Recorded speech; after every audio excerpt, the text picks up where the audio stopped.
J'espère que vous allez bien. Je suis Nyanga Gaël Alexandre. Je suis fondateur de la plateforme Tangabook. Tangabook est une plateforme qui incite les jeunes à l'amour du livre et la lecture. J'ai souvent pour habitude de dire que lecture est bien, lecture est futaka, parce que depuis que j'avais compris que ce que l'enseignant vient pour me dispenser comme cours, il ne l'invente pas, il le trouve dans le livre. Depuis ce jour-là, j'avais compris que non, moi aussi je dois aller vers la source, comprendre ce que l'enseignant comprend avant de venir nous enseigner là. C'est suite à cela que j'avais mis en place cette plateforme Tangabook. Et donc, on vous a parlé de la thématique qui est intitulée le cannibalisme bureaucratique dans nos milieux sociaux. Et j'ose croire que vous avez plus ou moins compris ce que c'est que le cannibalisme bureaucratique dans un milieu social. Et moi, je viens comme pour faire un lien qui existe entre cette thématique et le livre que vous voyez là, Sur la braise, qui est un roman écrit par l'écrivain Henri Djongo. Mais avant d'aller dans le vif de mon sujet, j'aimerais bien que l'on puisse comprendre l'expression sur la braise, pour que l'on puisse au moins avoir un esprit plus ou moins éclairé sur le roman. Et donc, que veut dire l'expression sous la braise? L'expression sous la braise signifie simplement être dans une situation très difficile, être tendu ou inconfortable.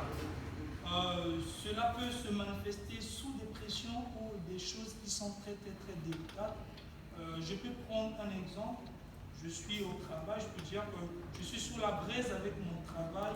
Il faut absolument que je termine ce projet à temps. C'est-à-dire que j'ai une quelconque pression sur ce que je suis en train de faire.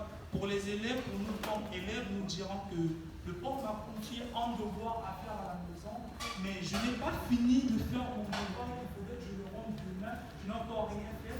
On va dire que je suis sous la braise de mon devoir. Je suis en difficulté, je suis sous pression, si je peux le dire ainsi. Voilà donc la compréhension sur cette expression, être sur la braise. Et donc, avant d'entamer ma narration sur le roman Sur la braise, j'aimerais bien en citer, donner la citation de Franklin Roosevelt, qui dit que les livres sont la lumière qui guide la civilisation. Les livres sont la lumière qui guide la civilisation. Donc c'est pour dire que dans le terme de notre pays, le Congo, dans le terme de notre localité, Kayi, pour une bonne civilisation, il faudrait bien que nous puissions être éduqués par des livres. Oui?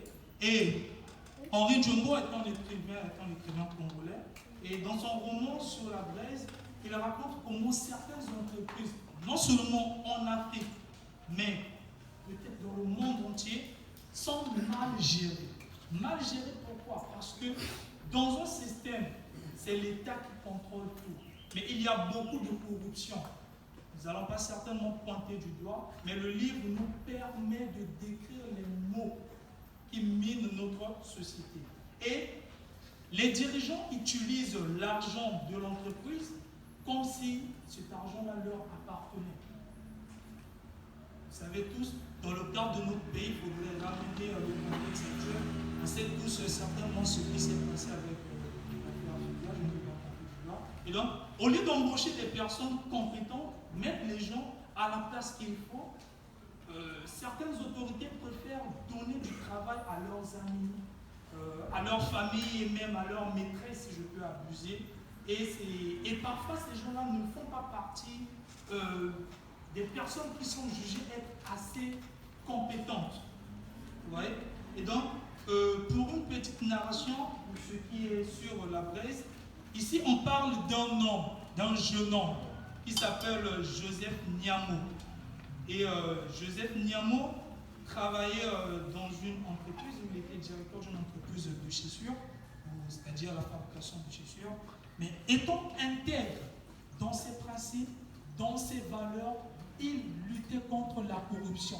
Il ne voulait pas, bon, voilà, aide-moi à Mounou, viens, même si tu n'es pas compétent, moi je vais te mettre là, on va travailler pour se faire de l'argent. Non. Pour lui, il voulait mettre l'homme qu'il faut à la place qu'il faut. Mais il arrive dans une entreprise où il trouve que les dirigeants sont corrompus avec ce système-là. Même si il y a un diplôme, viens seulement, tu vas travailler, on va aller comme ça. Et ces dirigeants-là trouvaient que Joseph Niamey voulait comme pour vouloir menacer leurs intérêts. Parce qu'ils étaient habitués à la corruption. Ils étaient habitués à gagner l'argent de façon illégale.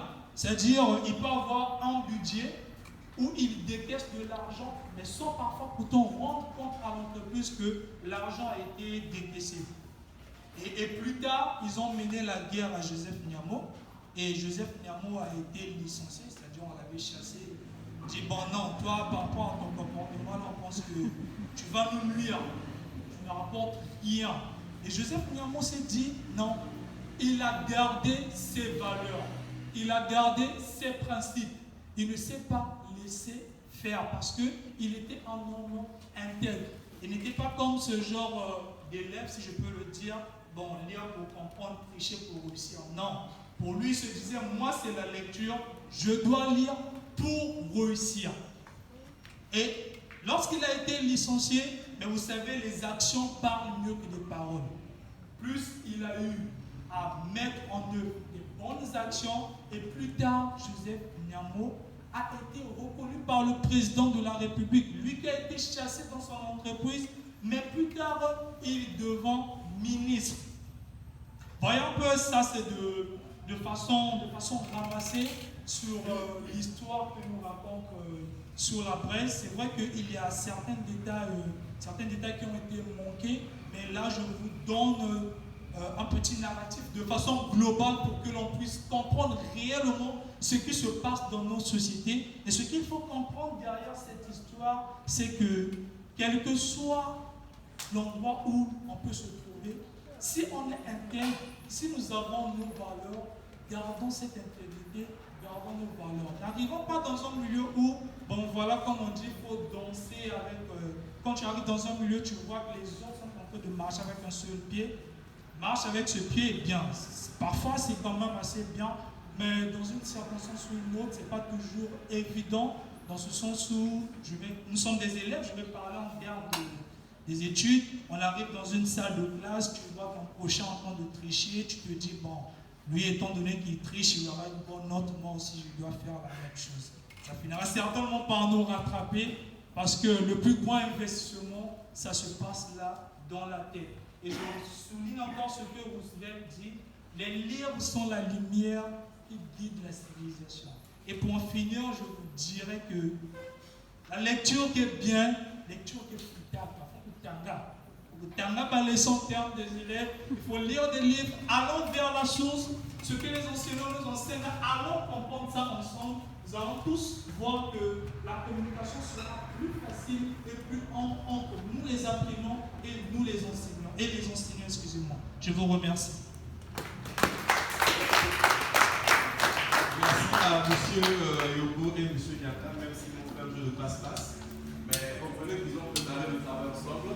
Et c'était qu'au niveau du partage des rôles que le cadet a, par exemple, de famille, a laissé d'abord l'aîné Yobo puisse exposer et pourquoi pas lui faire carrément une conclusion. Alors, quant au prochain intervenant, c'est le docteur Leba. Il va nous éclaircir sur Sarah, ma belle cousine. Et j'avais eu la chance de l'écouter en direct dans le